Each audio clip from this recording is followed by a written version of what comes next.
Good afternoon. Welcome back to the en route conference of the new permanent exhibitions of the Museum of Ethnography conference. In this afternoon session, we are going to hear 3 presentations about already existing ethnographic permanent or ethnologic permanent exhibitions in Europe. First from Schicklgruber from the Weltmuseum in Vienna, then from Bambi Ceuppens from the Royal Museum of Central Africa in Tervuren, and then from Kristel Raattus from the Estonian National Museum from Tartu.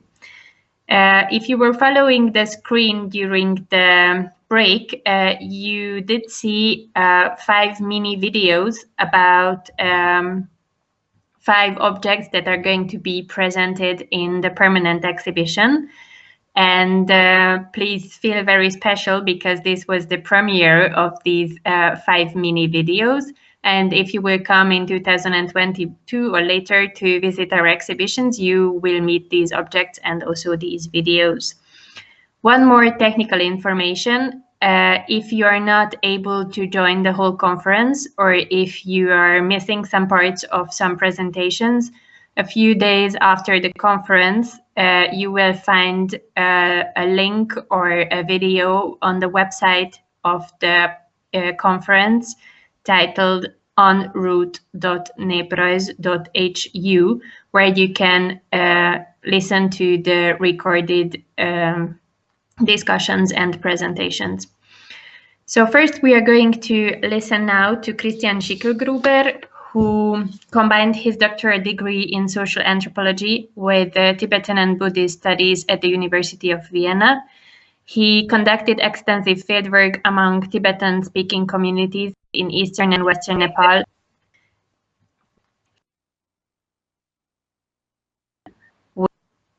The role of Tibetan mountain deities for the order of local social systems, and finally about how pre-Buddhist deities found their way into the monastic Buddhism. Besides publishing in scientific journals, he substantially contributed to the TV documentaries Tashigang, ein tibetisches Dorf zwischen Menschenwelt und Götterwelt, and In the Land of Bod, In Quest of Ancient Tibet.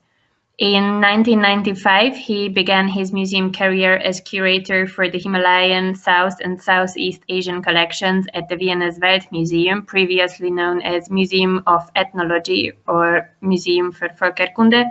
And since 2018, he is the director of Weltmuseum Wien. After Christian, we are going to listen to the presentation of Bambi Ceuppens, who obtained her PhD in social anthropology at the University of St. Andrews in Scotland. And she's a curator at the senior researcher at the Royal Museum for Central Africa and lecturer at Kask School of Arts in Ghent and St. Lucas School of Arts in Antwerp.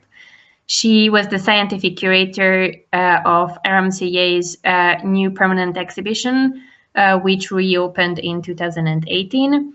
She is also a member of the curatorial team that prepares the itinerant exhibition This Life, Black Archaeologies of the Now, organized by the Visual Identities in Art and Design Research Center, the University of Johannesburg, and the Center for the Study of Slavery and Justice, Brown University, which we launched in 2022.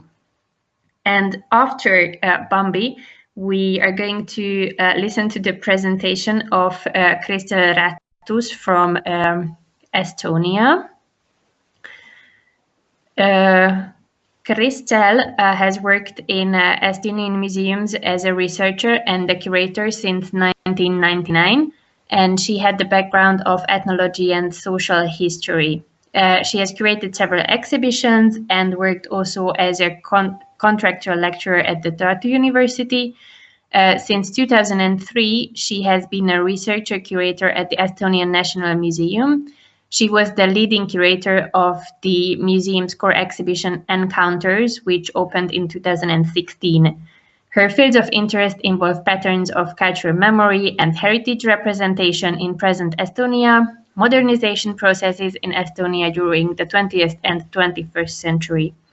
So first of all, I would like to listen to Kristel Schicklgruber's presentation, which we will listen to from a pre-recorded video.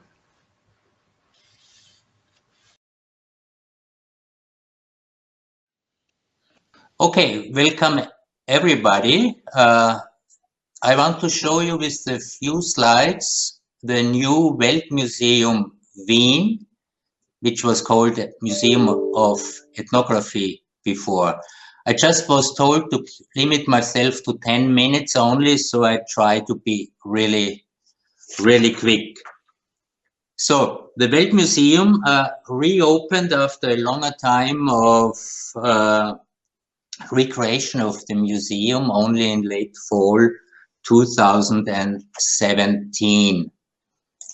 So in the years before, we completely have redone our permanent exhibition, and one of the guiding principles was the some of the insight after scientific research that it's not possible anymore, as maybe it was believed earlier, that you can present in an ethnographic museums topics like China or Africa or Islam in general.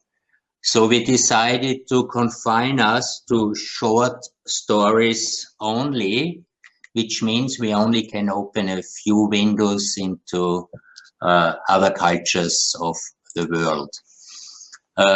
Together with the reopening, we also published a general book on the museum, which also follows the principle of short stories. Just to show you one double page, so you can open the book wherever you want. You find on a double page some objects which together tell a story. So if you flip the middle page, which was hand cut, these short stories unfold. The objects itself are only described in a very limited way. With the reopening, we turned the book of the museum into a temporary exhibition. So here on this slide, you can find the story told in the book here.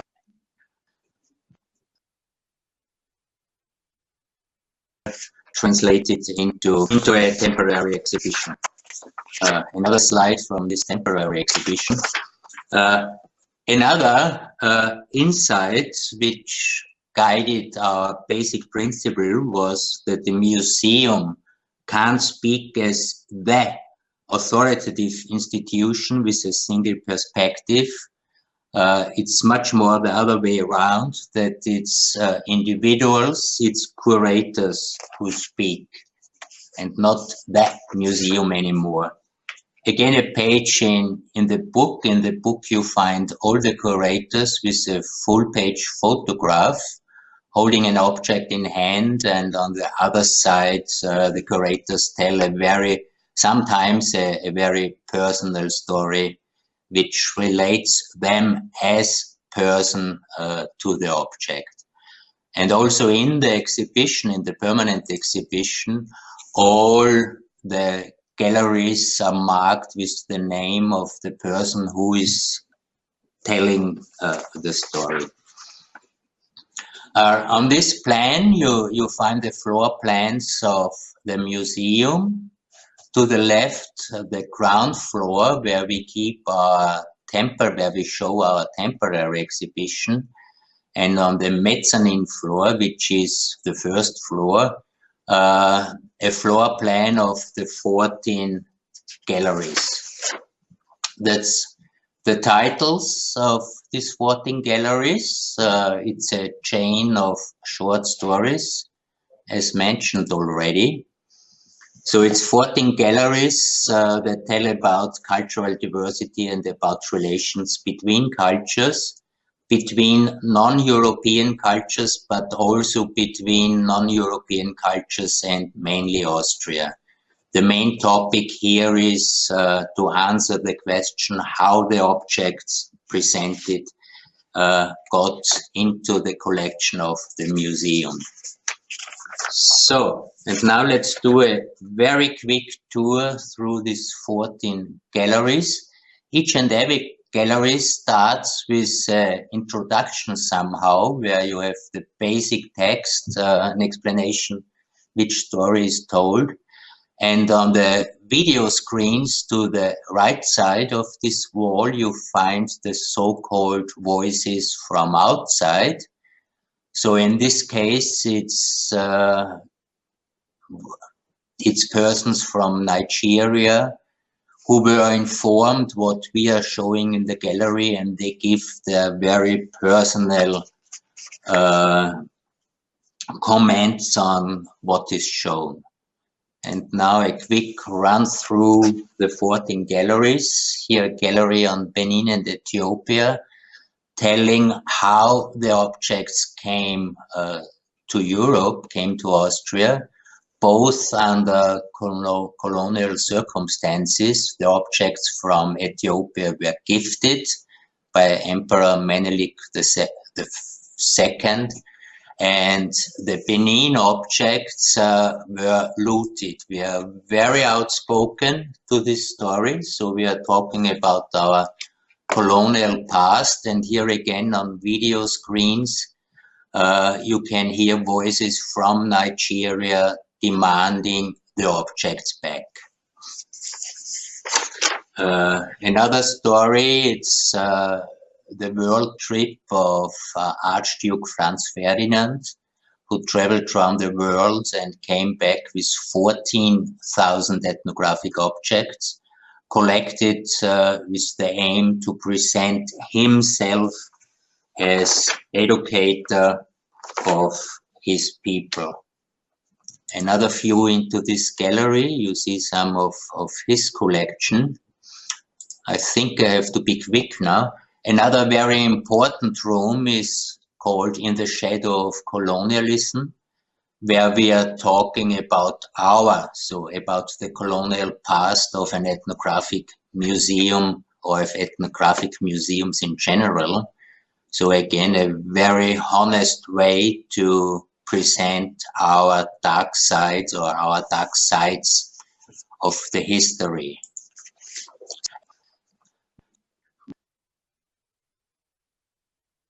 Somehow ethnographic museums supporting colonial relations. Another important room is the so-called World in Motion. So in Vienna right now there are more than 100 languages spoken. So since ever man exists, people are moving, and with their moving they also bring cultural ideas with them which form new ways of culture.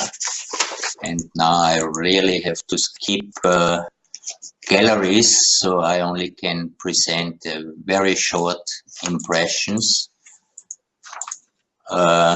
Maybe another room, it's called A Village in the Mountains. It's maybe the most ethnographic room. It's a reconstruction, it's a model of a Himalayan village to present another way of life, but at the same time somehow asking our visitors to ask themselves and their way of life in comparison to an ethnographic representation. And here you also see a close relation between religious beliefs. Here a house altar, here is a plow. So without divine support, nothing would grow on the fields. And also an object of contemporary art here from Nepal. So this room might create a very idyllic picture, but nowadays it's about 600,000 young Nepalese who don't find a future in such a way of life. They go to work on the Gulf states mainly, and every day on an average 2 of them return home in a coffin. So that's the story told by this work of contemporary art. Into a new world, I really have to skip, and now we come to temporary exhibition. In 2019, we had an exhibition called Nepal Art Now, so contemporary art from Nepal, where we invited artists to tell themselves about their work with the intention to show it's mainly concentrated on their own culture and not art produced for an international art market. Another temporary exhibition called Wield, Unwield the Headscarf. So the topic was the headscarf, but not only as you expected in these days with all these Muslim discussions going on, we also showed veiled ladies from our own tradition here with two artworks we borrowed from the painting gallery of the Kunsthistorische Museum. Another headscarves as understood by a fashion designer. We also have, and I think it's important for ethnographic museums to have performances. So 2 years back, we invited actors with a migrant background to act in front of objects in our permanent exhibition here, a lady from Syria telling or acting a very personal story in front of this painting, or again in the room Benin and Ethiopia, a lady from Nigeria and a gentleman from Ethiopia talking about their personal understanding or acting their personal understanding of objects exhibited. So here is the museum director himself with a young actor from Afghanistan talking and acting about village life. And already to come to an end, we invited young artists from the Academy of Fine Arts in Austria to present artworks on different topics. Here it's about anti-Semitism in Austria in the 1930s, but also about colonialism, especially Belgium and the Congo. So we are opening our doors also to voices from outside their works and ideas. In this case, it was young artists from the Academy. Okay, I just see I'm already 2 minutes too long. So please excuse this very quick trip through the museum, but I hope you could at least grasp some ideas and impressions what we have done for the reopening of the museum. Thank you very much for your attention.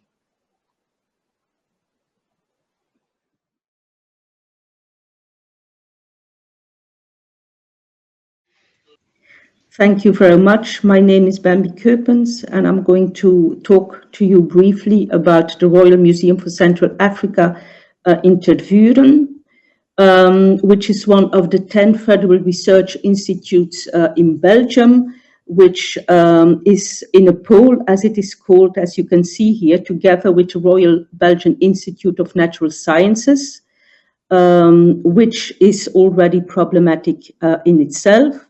It's a former colonial so-called ethnographic and natural history museum. It is a research institute, and it is an institute for overseas development collaboration. The three main departments are cultural anthropology and history, and natural sciences, including biology and earth sciences. It is funded both by the Belgian Federal Scientific Policy and by the Directorate General for Development Cooperation, and it has supposedly the largest collections from the DRC in the world. A brief word about its history. So it was set up by King Leopold II, who was the second monarch of Belgium, who insisted upon the necessity for Belgium to have its own colony. for which he received very little support of the government at the time.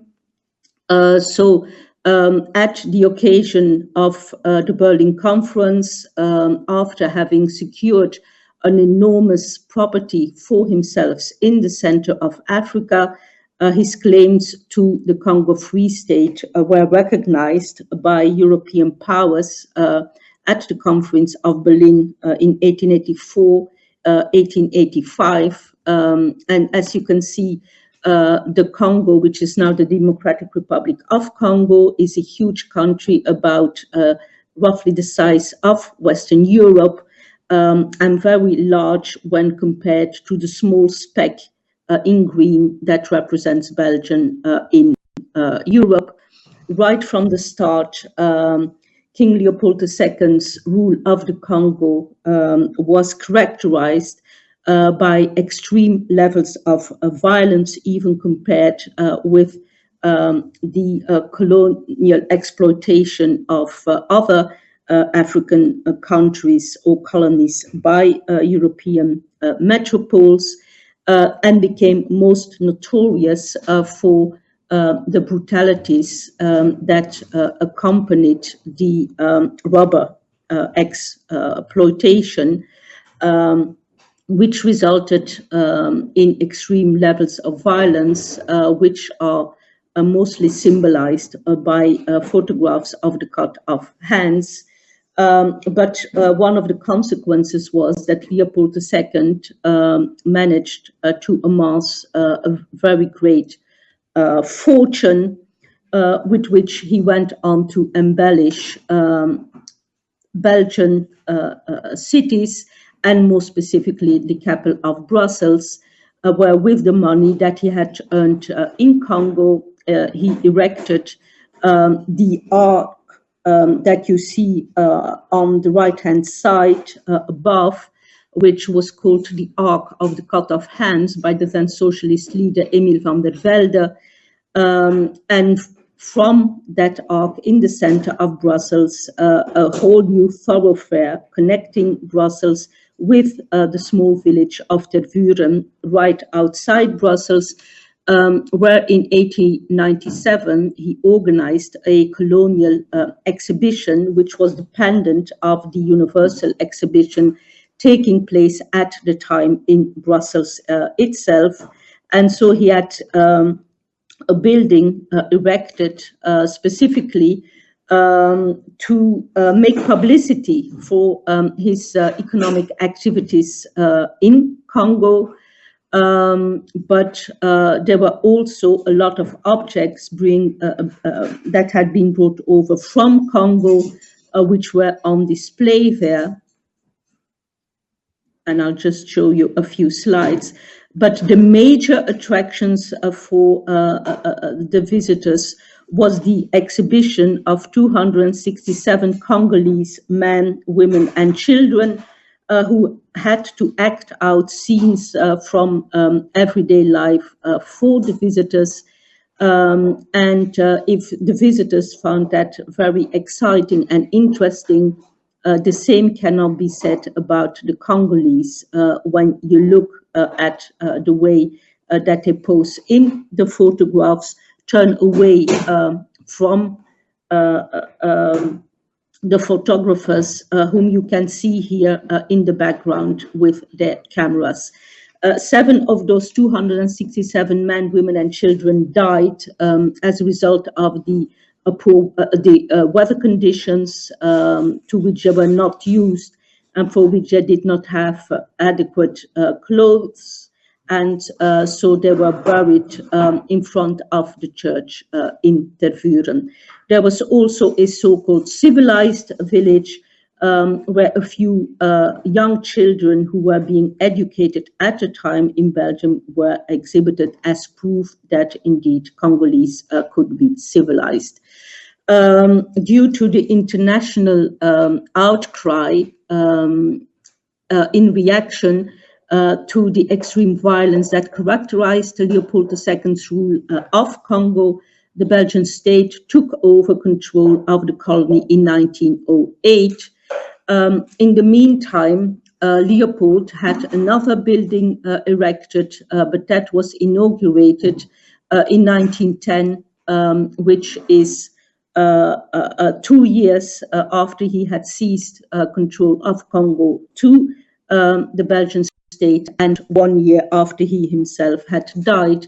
And so the building was inaugurated by his successor and nephew, King Albert I. 1958 was the last time that Universal Exhibition was organized in Belgium, in Brussels.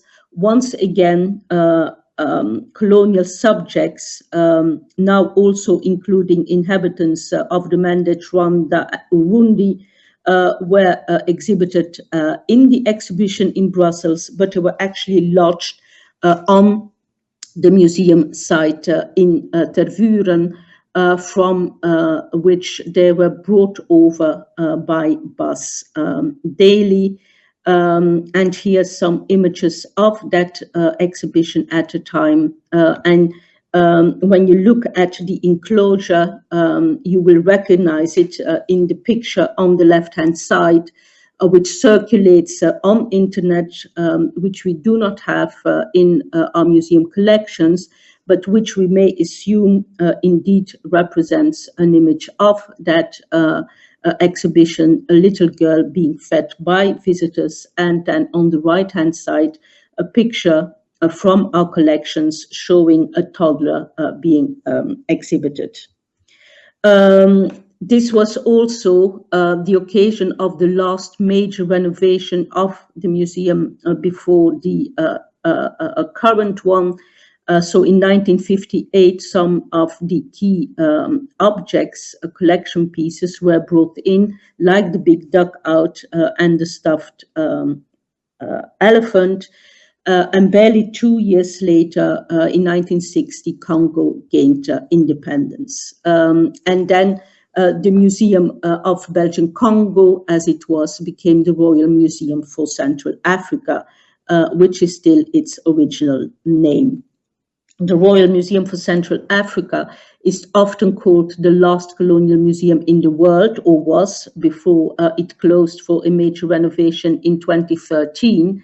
And that was not so much because the exhibition had not changed over time, because on the photographs you can clearly see that it has. But it was rather because throughout that time it very much retained its colonial representation of Africans.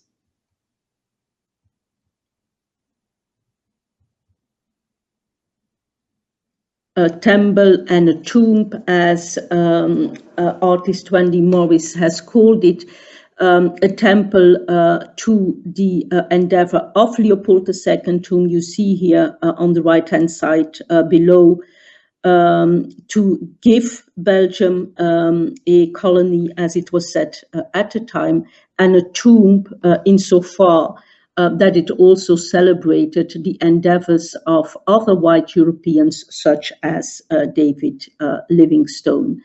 And so very much this image of Congo as a model colony, which is very much at odds with the ways that Congolese painters represented it after independence as a colony, which was very much driven by extreme violence vis-à-vis colonial subjects. This statue was erected in the park as late as 1997 in order to commemorate the centenary of the World Exhibition that was at the basis of the creation of the museum in 1897. And then this jazz fountain with its racist representation of Africans as animals making music was set up in front of the original building in 2005. So even one can argue about the question whether indeed the RMCA until the renovation The most recent renovation was the last colonial museum in the world. But as I said, even after Congolese independence, it very much retained a colonial representation of Africa, and more particularly Central Africa, i.e. Congo, and to a lesser extent Rwanda and Burundi. This was the organization when the museum opened in 1910. Natural history, cartography, ethnography, colonial history, and colonial economy.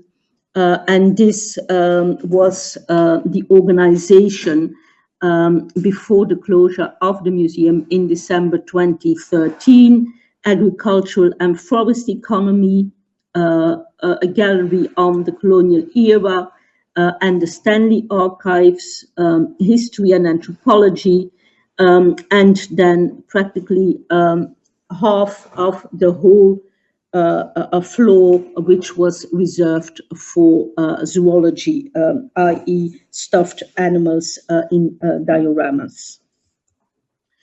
So what was so colonial about that post-colonial representation? Well, it was a museum by white Belgians about Africans who were represented without any active input on their part. As you saw on the previous image, a juxtaposition of mostly timely and eternal pre-colonial culture and nature. History that started with the arrival of Europeans who supposedly discovered Africa and Africans. As I showed, there was a gallery on colonial history, but that was introduced as late as 2006. Africans represented as colonial subjects, passive objects of positive actions of metropolitan citizens. The violent colonial history that created the museum was completely ignored.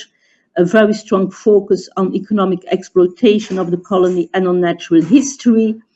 And actually, the representation in terms of culture was not so much of colonial as of pre-colonial societies, as if indeed colonization had never taken place, which reinforced an ahistorical perspective on African cultures, and so justified their colonization, an identification of civilization with individualization, so that objects were attributed to groups rather than individual artists, and contemporary Africa, which was largely, if not completely, absent.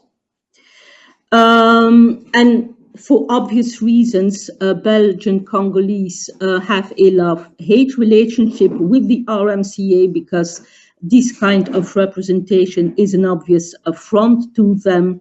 And they are determined indeed that they should be involved in managing the museum, because it is concerned with their history, their objects, their fauna, their flora, even if one can question, as one activist said, the legality of the presence of some of these objects on Belgian soil. And so in the second part, I will talk about the renovation of the museum, which started in 2003, when, amongst other things, an advisory board was created, made up of representatives of African associations. Practically, the process really started in 2006. And then on the 1st of December 2013, the museum closed its door to the public.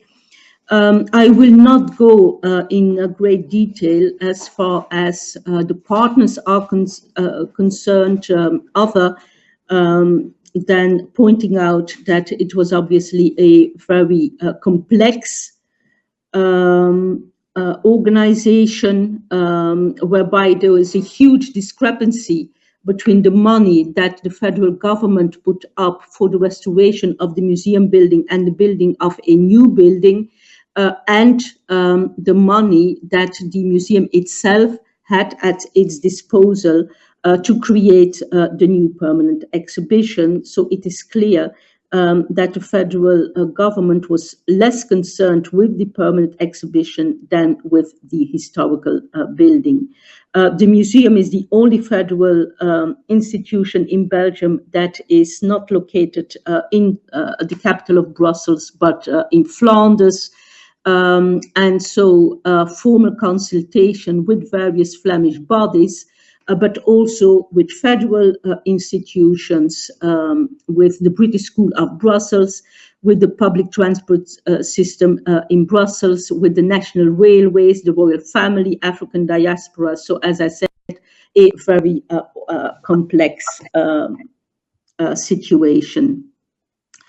So in terms of the internal organization, for between 2007 and 2015, it was largely a committee that consisted of representatives of the various departments in the museum, together with a member of CONRAF that developed the storyline of the new exhibition. In 2013, a project leader was appointed, who was assisted by exhibition makers. A year later, a CONRAF elected 6 experts of African descent to work together with that project team on the permanent exhibition. And then in 2015, a major overhaul.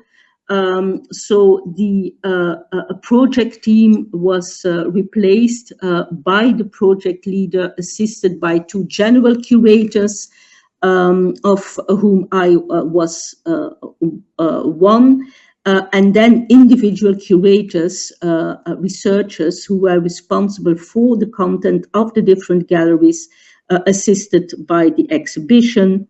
And a year before the renovation, CONRAF was dissolved, and independently of that fact, the 6 experts of African descent resigned because they were very unhappy about the whole process.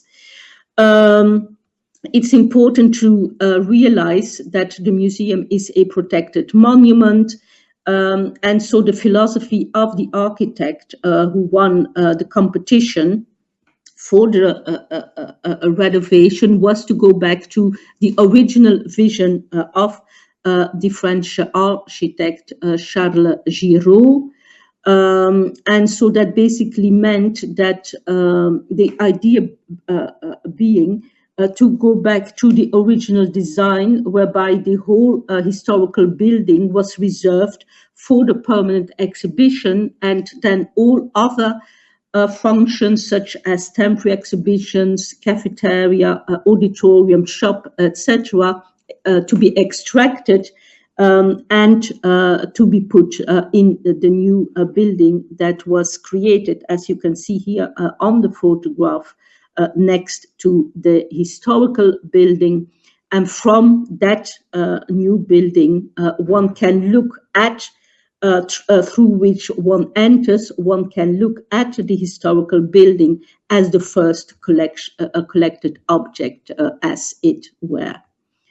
A protected monument also meant that certain internal features had to be retained and restored, such as the wall maps with fundamental traverse and major discoveries, as they were called, such as the plaques commemorating 1,500 Belgian men who lost their lives in Congo between 1876 and 1908, without any mention of the millions of Congolese who died as a result of Leopold's terror during the same era.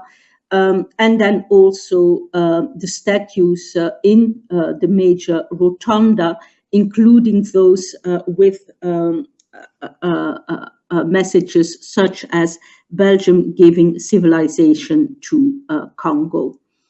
And then as far as content is concerned, a focus on the former Belgian Africa, i.e. Burundi, Democratic Republic of Congo and Rwanda, the idea of putting human beings and more specifically Africans at the center of the whole exhibition, a focus on contemporary Africa, including urban centers, a critical look at colonial history, including the history of the museum and also post-colonial history, Africans shown as agents in their own history, showing the long human history of Africa, which for obvious reasons predates European and Belgian history by thousands of years, showing that Central African cultures have always been dynamic, subject to change and in contact with the outside world, and the exhibition also of artworks by contemporary African artists. And so the visitor now enters via the new building, which is connected with the historical building through by means of a long corridor, of which you see images here with the message "Everything passes except the past," which is the title of a book by a Flemish sociologist, Luc Heuse, about the ways in which countries deal with a traumatic past through commissions for reconciliation, such as was the case in South Africa and Guatemala. Underneath, so after leaving that long corridor, visitors can watch documentaries and films about Africa by African filmmakers in the Africa Tube, as it is called, which is mainly run by young Belgians of African descent, before coming to the introduction gallery that talks about the history of the Royal Museum for Central Africa, from a colonial institute to a research center, as a nœud of lieu de mémoire of the colonial past. Also shows how the collections were constituted over time, and then also the place where controversial colonial statues are buried, as it were. So this is the way in which the Congolese artist Sheri Samba represents what the renovation means for him, and that is precisely taking out those very controversial colonial statues, such as the leopard man that you see here, and then some quick impressions about those statues which no longer have their place in 21st century museum.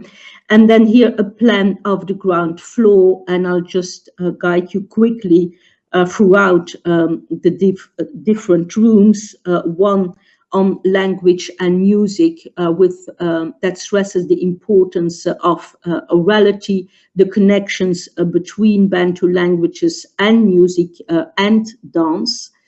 And here again, a few impressions.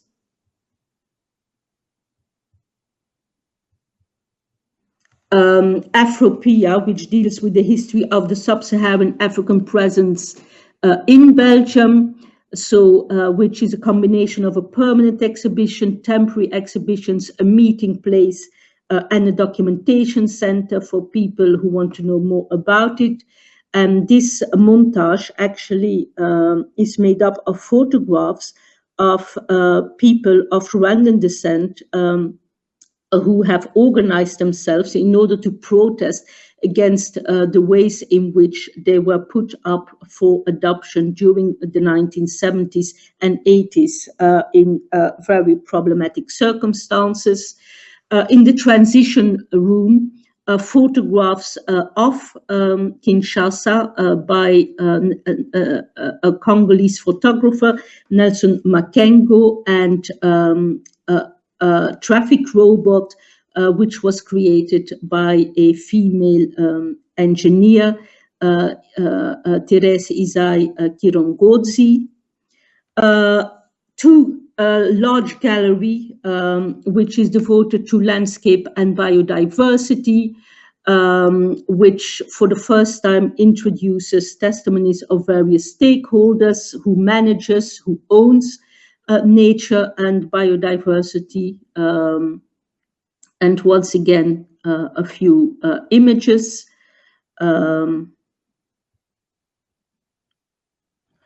A gallery that deals with the resource paradox. How come that DR Congo is potentially one of the richest countries in the world, whereas in actual fact its people are amongst the poorest, but resources here are not limited to natural resources. There's also attention for cultural resources and human resources. A mineral cabinet. The long history of Africa, which also shows how to do history in a subcontinent that for the most part does not have written sources. So interdisciplinary research between historians, archaeologists, linguistics, anthropologists, art historians, and musicologists. This is the oldest human tooth that has been found in Central Africa. And again, a few impressions of the room. One gallery on colonial history and independence started with the globalization related to the transatlantic slave trade that preceded imperialism, the Berlin Conference, which I already mentioned, colonialism, independence, and post-colonial history.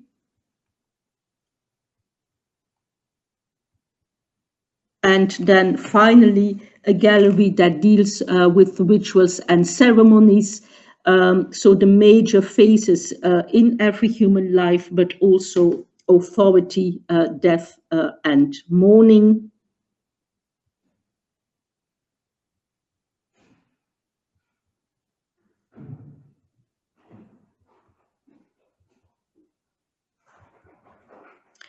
And then the lieu de mémoire, so a few galleries that are dedicated to the victims of colonial wars, conflicts, and violence, with either with works of art or one, the Crocodile Gallery, which is restored to its original state.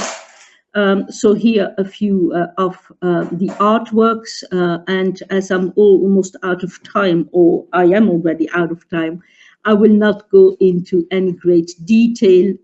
I will just show you the images, which will at least give you an impression. And so the statues are now covered with veils, with different images, so that visitors can see both the old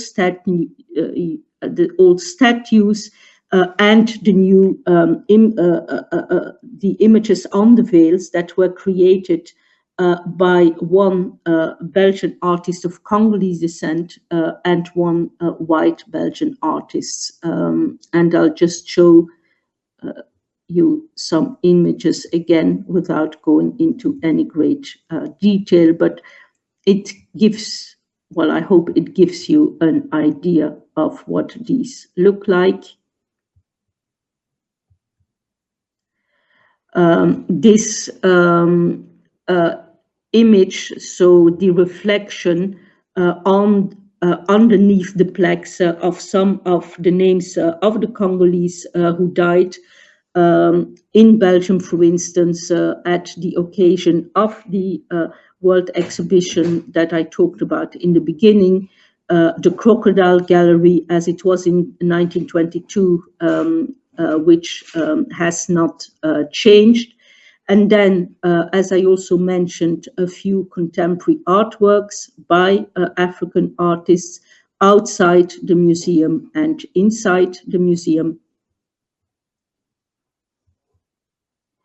And then a commemorative plaque that was put up in the park right before the reopening in order to commemorate the 7 Congolese who died at the time of the World Exhibition in 1897. And then finally, very quickly, something on the reopening and its aftermath. So here are activists protesting on the day of the reopening with the message, "Not my African museum, stolen artifacts, stolen past, stolen present, and white power over African heritage." As I said, Comraf has been dissolved, but the RMCA has failed to set up a new organ to replace it. Thus far, the museum has not done an evaluation of what went wrong in its collaboration with the 6 African experts that were elected by Comraf to collaborate with the museum. The restitution demands that prompted the actions of the activists at the reopening caught the museum by surprise. The museum has not developed a decolonial policy after the reopening. It has not responded adequately to demands by African diasporas and activists regarding collaboration with African diasporas, restitution, and other topics. And so there are obvious questions about how to address topics debated in the public debate, such as restitution in the permanent exhibition. And given the kind of criticism that we have already received by researchers, by African diasporas and activists, the question also, what is the expiry date of the permanent exhibition in 10 years' time, and how to plan for that. Another bone of contention is a temporary exhibition, which is very different in tone from the permanent exhibition, but which is very difficult it's very difficult to see that it's a temporary exhibition because the design is practically identical, and so that is as a result of the choices taken by the designers. So the major challenges and tensions that the museum faces now are precisely that there is no agreement within the museum and outside of the museum as to what decolonization is, who defines it, what does it encompass, and what does it mean beyond the permanent exhibition, who has a stake in the museum, who has the expertise, and who has or should have a say on its public activities and its collections. Should the RMCA become a monument to the colonial past, or as it currently is, remain a showcase of the history of the institution and the research that goes on behind the scenes? Should there be different polyphonic stories based upon research, or a single narrative that gives an account of Leopold II's and Belgium's colonization of Congo, and what is the place again of African diasporas in that process, and what are the tensions between academic freedom and societal debates.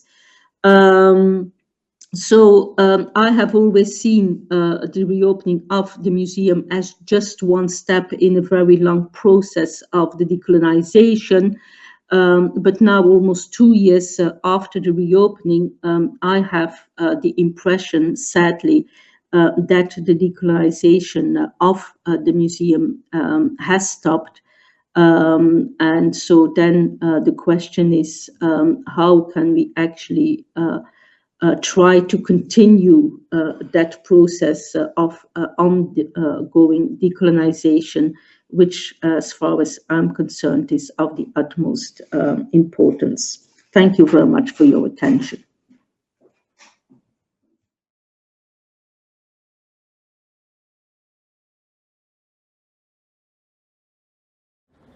Ladies and gentlemen, dear colleagues, my name is Kristel. I'm a researcher and a curator at the Estonian National Museum. I was also the leading curator of the museum's new permanent exhibition about the Estonian cultural history, The Encounters. In 2016, the Estonian National Museum opened a new house, and together with this, 2 new permanent exhibitions, one about the Estonian cultural history, entitled The Encounters, and the other about the Finno-Ugric cultures, The Echo of the Urals. The curatorial teams of the 2 exhibitions were different, as were the designers. In today's presentation, I will introduce the principles of preparation for these exhibitions and will analyze them too, a little, based on the feedback from the visitors. The preparation period for building a new house for the Estonian National Museum started in 2005, when the Estonian Ministry of Culture launched the international architectural competition to find a suitable project. Next year, the architectural competition winner was announced. In 2013, the cornerstone of the new building was laid. At the end of 2008, the preparation work for the exhibition started. Building and equipping the new house meant not just changing the physical environment, but creating an entirely new cultural complex. This raised both practical and ideological questions. What should be the content of the new building? What could be maintained from the existing National Museum? And what should be changed? What sort of museum would Estonian society need? The museum kept on coming back to these questions. Historically, Estonian National Museum is an ethnographic museum. The popular image of the ENM has largely been bound to pre-industrial peasant culture. All the previous permanent exhibitions, opened in 1927, 1947 and 1994, focused mostly on the Estonian pre-industrial peasant culture. With the exception of the display which was opened during the Soviet period, the other ones expressed a national romantic frame of mind. That was probably due to the emotional moods of the periods when the exhibitions were opened. In the 1920s, the Estonian society celebrated the liberation of the reign of the Baltic German nobility, in 1990s of the Soviet occupation. However, other social and cultural groups than Estonian peasants were mostly absent from all the 3 exhibitions. Along with the so-called national awakening of the Estonians, the interest in Finno-Ugric peoples started to extend in Estonia.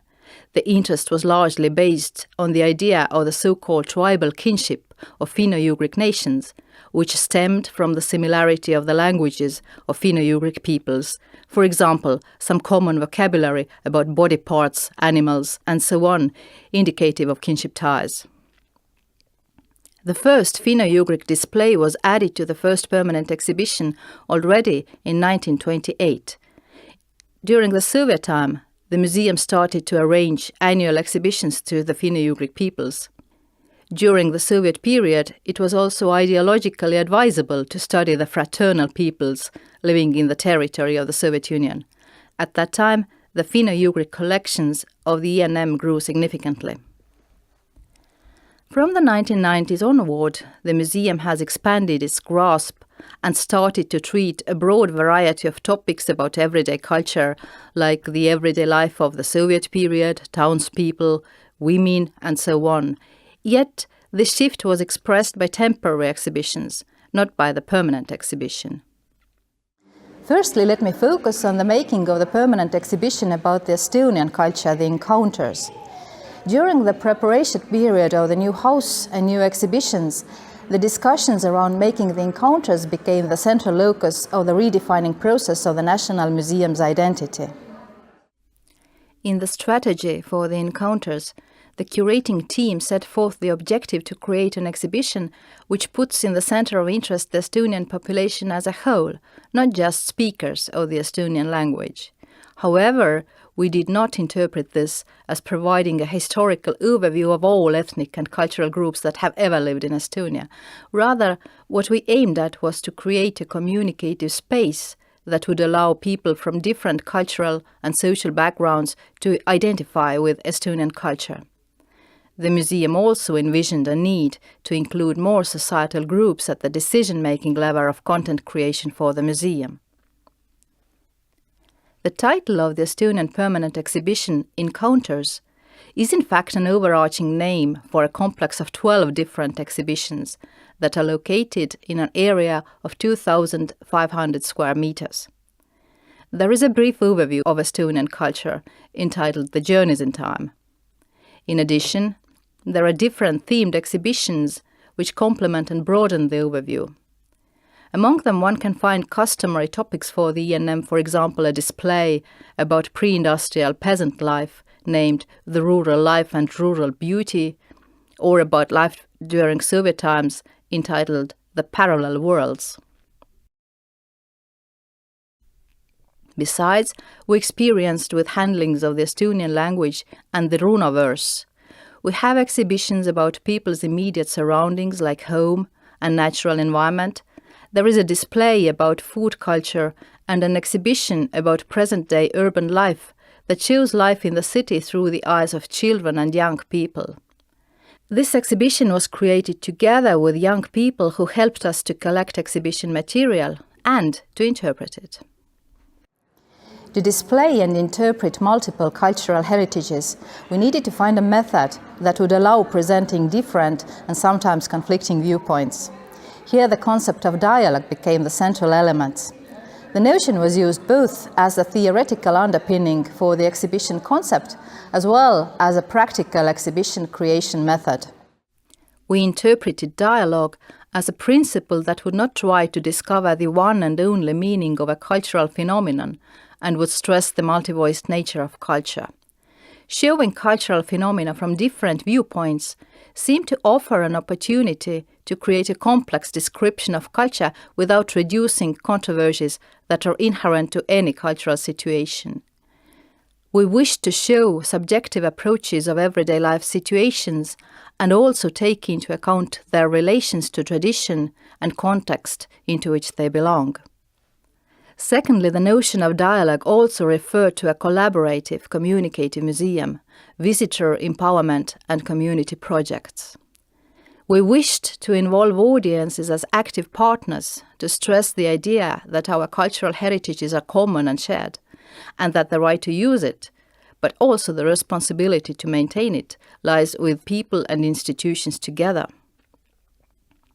So for us, one of the most important tasks was to bring dialogues to the exhibition hall. Within the encounters, for the most part, staging dialogue meant juxtaposing different subjective viewpoints and personal experiences of people of different ages, gender, class, nationality, and so on, about one and the same event or a cultural phenomenon. For example, by placing the personal objects, photos, letters, biographies of different cultural and social groups and individuals along with each other, we aim to show the different life worlds of contemporary people. We also staged several new films that were based on archive documents or biographical sources. We assumed that films helped to create emotional intimacy and let visitors understand the viewpoints of the authors of these memories. In case of pre-written culture, when we could not show alternative contemporary viewpoints, we juxtaposed different source materials and means to obtain knowledge by showing, for example, how present-day researchers create their own interpretations. We made use of a number of touch screens to enhance access to the collections and also to add different views to the exhibitions. There are displays of whole collections or curated selections of collections, such as photographs and digital images of physical objects. We show research stories and research results. In some cases, multimedia designers have given a visual form to the hypothesis of researchers on the basis of different kind of historical or numeral data. Such hybrid multimodal exhibits facilitated our storytelling and enabled us to show longer and more sophisticated narratives than could be done by means of textual blocks which are not comfortable to read in the multisensory environment of the exhibition. In addition, exhibits that rely largely on multisensorial experiences also create new layers of meanings uncontrolled by the curator. The before-mentioned ways of staging dialogues are, however, passive. Additionally, we try to bring mutual communication between the museum and the audiences into the exhibition hall. There are exhibits which ask visitors questions and later show other visitors what the previous ones have thought or preferred. For example, some language games. Furthermore, the museum has introduced the so-called open curatorship projects. Since 2010, the museum has proclaimed a contest for exhibition projects which is meant for non-museum professionals. The aim is to encourage and enable different social groups to present their culture in their own terms. The winner is ascertained by public voting and gets the opportunity to carry out the exhibition project in the museum. To give the display a professional form, the museum helps with financial support and practical expertise. In the encounters, there is a special hall for open curatorship projects, the so-called Do-It-Yourself Hall. There has been a good interest in the competition of exhibition ideas. We have opened about 3 open curatorship exhibitions a year. In addition to the competition, every year, as we cooperate with schools, an exhibition project created by students is also exhibited in the Do-It-Yourself Hall. The second permanent exhibition, The Echo of the Urals, is about the Finno-Ugric and Samoyedic cultures, concentrating on these peoples that lack statehood, thus leaving out both the Hungarians and the Finns. In the words of the leading curator, the exhibition aims to highlight the hidden nature of the Finno-Ugric peoples. The goal was to introduce visitors to the everyday life activities, folk art, folklore, and rituals of these cultures. The approach of The Echo of the Urals centers primarily on traditional culture, especially on gender roles. Through gender roles, different aspects of the Finno-Ugric peoples' everyday lives are presented to the visitor, and above all, how culture manifests itself in the most common things. The Echo of the Urals covers 1,100 square meters. Ethnographic objects of 19 Uralic peoples are exhibited, and, with the help of multimedia means, 25 peoples are represented. The exhibitions provides an overview of the number and locations of the Uralic peoples. The installation of the language tree illustrates the kinship of the Finno-Ugric and Samoyed languages and allows listening to the oldest words with a common root, and the issue of the genetic kinship of the Uralic peoples is explained. Modern life is shown with the help of video material, and the views and observations of various authors about the Finno-Ugric peoples are introduced, from the oldest writings to the ideas of modern scholars and writers. Approximately 1/10 of the Estonian National Museum's Finno-Ugric artifacts are on display. Ethnographic clothing, consumer goods, tools, etc. They are complemented by multimedia installations, including touchscreens with information and games, and animated films based on the stories of the Finno-Ugric peoples. Finally, let me say some words about the feedback on our permanent exhibitions. Today, the museum has been open for 4 years. It has brought us over 800,000 visitors. That is a really good number in Estonia. During this period, the museum has studied visitor feedback via interviews and monitoring visitor activities. The most important thing for us is whether the visitors understand our effort to create a multi-voiced and inclusive approach to culture. The Encounters is not an easy exhibition for visitors. Based on a large number of visual elements that are to be interpreted intuitively, the exhibition has no one plain interpretation. It has become clear that, although the encounters may not always be understood as dialogue in the sense of a conversation between different voices, the name Encounters seems suitable for the exhibition, as it really is the place of numerous encounters of ideas, items, epochs, and cultures. Visitors have given the encounters credit for not presenting one dominant narrative and not giving pressure to understand history in a specific way. The large volume and richness of information of the exhibition is considered both a strength and a weakness at the same time. For example, due to the size of the exhibition, interesting topics are sometimes not easily found. It is mentioned that the exhibition is primarily aimed at the Estonian audience who has prior knowledge of Estonian culture. Some visitors expected a more traditional chronological structure of the exhibition. At present, the Encounters is situated in an open space where transitions between different themes and topics are often conditional. Sometimes visitors wish for more clear distinction between topics and would want them to be more clearly labelled or even put into separate rooms. In case of the Finno-Ugric exhibition, The Echo of the Urals, visitors praised the exhibition's beautiful and captivating design and the experience as if being in a fairy tale or a film. Animated films of Finno-Ugric tales are also popular among visitors. On the other hand, informative multimedia installations about the research history and current life of the Finno-Ugric peoples are made little use of. Perhaps here the outstanding exhibition design paradoxically works against highlighting the content of the exhibition.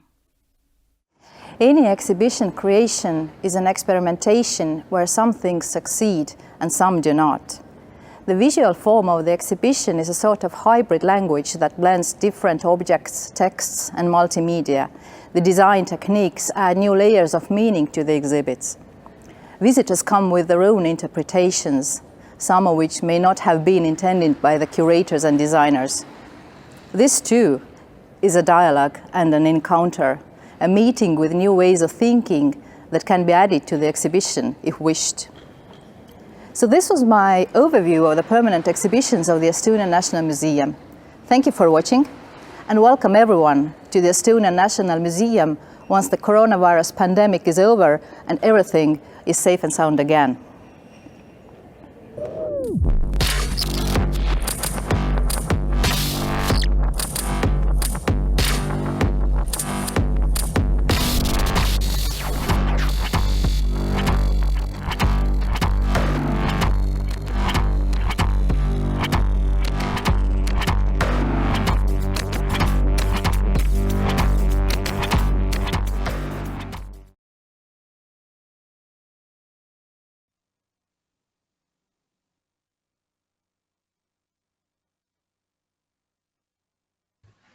Thank you very much for the presentations, and sorry for the technical problem during Kristel's presentation. I hope no one missed any part of the speech. If yes, then after the conference, available on the web page, you will find a link or a video where you can re-listen to all of the presentations and conversations.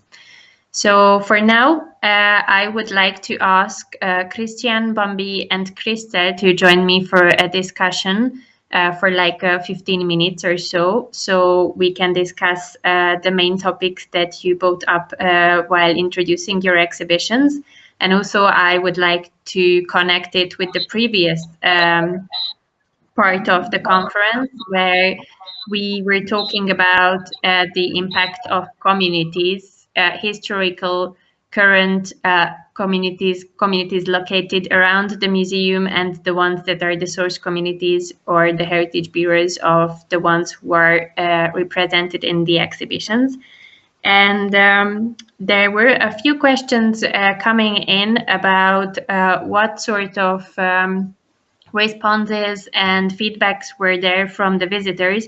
And actually, Bambi and Kristel talked about this. So first, I would like to ask Christian to give us some sort of feedback about how the new permanent exhibition of the Weltmuseum is actually working, and how do visitors respond to the exhibition, and do you feel that they can select the content that are interesting for them, or that they can connect to, or yeah, what is the feedback? Can you hear me? Yes. Yeah. Most of the feedbacks are a bit disappointing for us. The captions are too small, hard to read, it's too dark. So the usual complaints about what we are doing in a museum. And actually we are still waiting for the substantial and heavy critics on what we have done. It's more among museum community that we discuss about what we have done, but from the visitors, it's it's rather thin. So we got a book where visitors can leave their comments. It's mainly requests for restitution of some of the objects, mainly of the penacho. But what I think what's much more important than collect written comments or so on is to spend time in the collection without showing who you really are and start to talk with visitors. And then you hear comments, I think, which are much more honest than questionnaires or visitor books. And the main critics of what I hear when somebody realizes I am working here is, how do you feel to work in a museum with mainly stolen objects? And then you have to start to explain, of course, quite some of our collection was stolen, and we are very outspoken about it, but it's only a small percentage, and of many objects we simply don't know how they were acquired. We should explain more that not everything is stolen what we show here, but even in the olden days it was bought, gifted, exchanged, or whatever.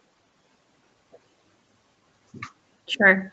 So all of you mentioned that you are trying to present and express multiple voices in the exhibitions. And then Bambi and Kristel also mentioned that the reactions to the exhibition and in the Royal Museum of Central Africa, it's very outstanding that the feedbacks they can be very radical and they can show very, very different voices next to each other. So how do you think that is the audience aware of the legitimacy of multiple voices, and are they aware that their voice is also a legitimate voice that can be heard in an exhibition or in a museum that is sort of highlighted and in a nice palace and things like this?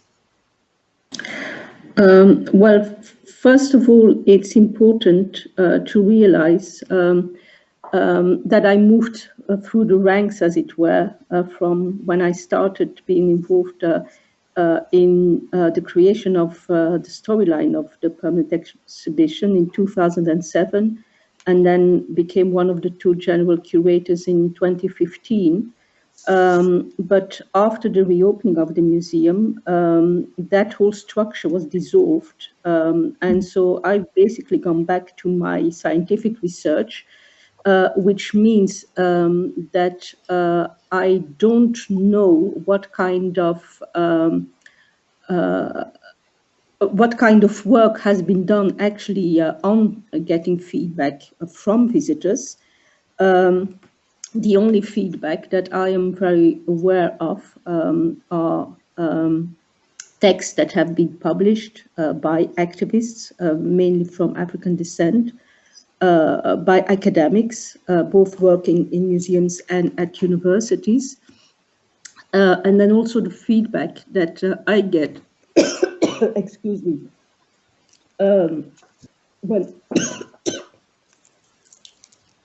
when I guide groups, and those I tend to restrict to people of African descent, to colleagues from universities and museums, and to students, university students. So all that means that I'm not very well placed to talk about what is perhaps the silent majority, i.e. the people who visit a museum and afterwards do not necessarily find it important to write an article in the press or in an academic journal, etc. So again, I don't exclude that the feedback is there. I'm just saying that now being relegated to my research, I have no access to it. The second thing that I want to say is that we did not, I mean, that was something which was done in 2005, before I started working in the museum, when the museum organized the first temporary exhibition on the colonial past. And then, almost as an afterthought, it was considered important, apparently, but then again, as I said, I was not involved in this, so I can only go on what I've heard and read, that almost as an afterthought, it was considered important to also have the viewpoints of people who actually lived through the colonial era, and in some instances also people of the younger generation, in relation to what they had heard about it from their parents, who felt that it still somehow had an influence upon their living experience. As far as the people who lived during the colonial era was concerned, so there were as much former colonials as Congolese citizens, and as far as the younger generations was concerned, that was limited to people of Congolese descent living in Belgium. Personally, I wasn't too much convinced about that, because the Belgian, well, first of all, the Leopoldian and then the Belgian colonization of the Congo is very much contested. And I think that as a museum like ours, such as it is, should have the courage of its convictions. So I do not think that you can simply say, well, we'll give the word to the ex-colonials and we give the words to the Congolese, and then it's up to the public to make up their minds. And it's, I think, and that's one of the tensions that I refer to, I have the impression that that is not what the public wants as well. In a sense, what the public expected from a museum was a kind of an official version. And that is related to the fact that the museum is about the only space in Belgium that deals with the colonial past. So there's obviously a lot of interest, but it's not very easy to find information if you don't have access to academic publications, because there are very few vulgarizing publications. And I'm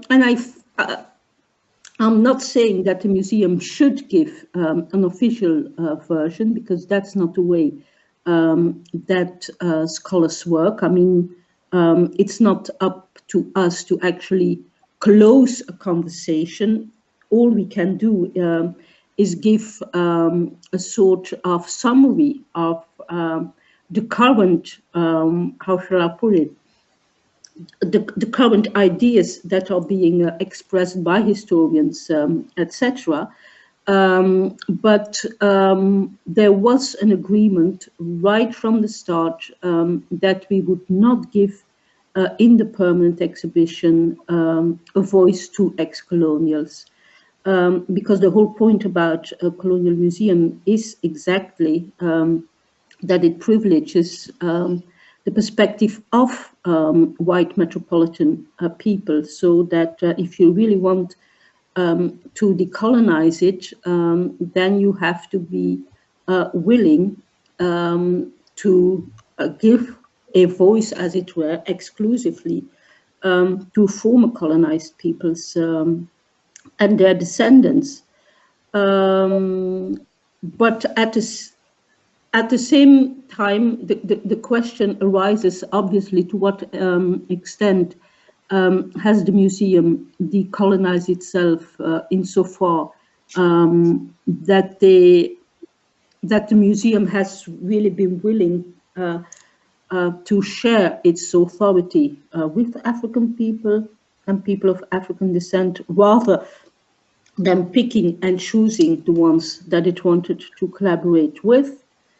And then, as I said, there is a question that I think that we should take seriously and think about when we want to go about renewing the permanent exhibition. To what extent we want to continue to showcase the outcome of the research that is being done behind the scenes, or to what extent indeed this museum would have to become much more a monument to the colonial past than it currently is. And so that debate is ongoing, I think. Yeah, I can agree on that. And today, many times it was mentioned that co-curation can help to like give opportunity to these multiply voices to be heard next to each other. But it's not really clear for me that how this co-curation works in the different museums. So in many cases, it works only on an exhibition level, and it's very temporary. And it's just for a moment with a chosen group of people who are not even representative for their own identical group and so on. And in some cases, it works also on a collection level, where you can like give a new meaning to the object, or like search for data, or search for new meanings or parallel meanings, or even meanings that are in friction with each other. I would like to ask Kristel, you mentioned that in your exhibition you were cooperating with groups of young peoples.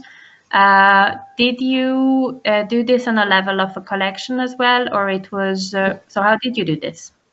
Yes, thank you for the question. Yes, it was also on the level of collecting things, because we had our little co-curators, these children, and one of our targets was to spot these places in the urban space where children actually gather and do their things. So our co-curators, they also collected things from their own space by themselves, and we later admitted them into our collections. And we also cooperated with them directly, so that the curator went to their places after she had gained trust. So she went together with the children to their urban spaces to see how they're playing on this on the tree houses and wherever. And they were filmed. This was, of course, this process where we had to make contracts with the children's parents and so on and so on. It was pretty complicated, but finally we somehow got through this process, and we could cooperate with these children.